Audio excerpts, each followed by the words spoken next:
Quand tu es auteur auto-édité qui veut vivre de sa plume, tu n'écris plus par passion, mais comme si c'était un métier classique. Dis-moi, c'est ce que j'ai remarqué dernièrement avec mes derniers romans écrits, ce que j'écrivais vraiment dans le but de les envoyer en maison d'édition, qui étaient des textes que j'écrivais en y mettant mon âme, mon cœur, tout ce que vous voulez, ou c'était vraiment des textes que je trouve très bien écrits, très poétiques parfois, mais juste que je trouve les plus percutants. En comparaison à mes textes que je compte auto-éditer, par exemple mon prochain roman à paraître qui sera en auto-édition qui s'appelle À 4 ans on refait le monde, c'est un texte chouette, mais c'est du divertissement. Par exemple, en relisant certains de mes textes que j'espère un jour voir en maison d'édition, ou des fois je peux même me remettre à faire des réécritures sur ces textes juste par plaisir de me replonger dedans, alors que mes romans que je dois auto-éditer, ils sont chouettes, je les aime sincèrement.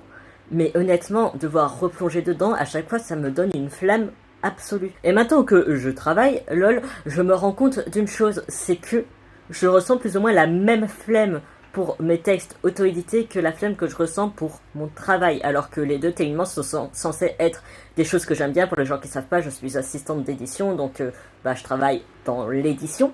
Et pourtant, à chaque fois que je vais au travail, le matin, j'ai la maxi flemme. Et bien quand je suis dans une grosse période de réécriture d'un roman auto-édité, souvent j'ai un peu la même sensation de je sais bien qu'il faut, mais j'ai la flemme. Hein. Alors que les textes que j'écris pour moi, qui sont ceux que je compte souvent envoyer en maison d'édition parce que ce sont des textes qui sont plus simples, on va dire, à porter s'il y a un éditeur derrière, eh bien, je les adore tellement, je pense à eux tout le temps. Je suis tout le temps en mode, putain, j'ai trop hâte de faire ça, ça, ça. Oui, je vends très très bien mes romans, comme vous pouvez le voir.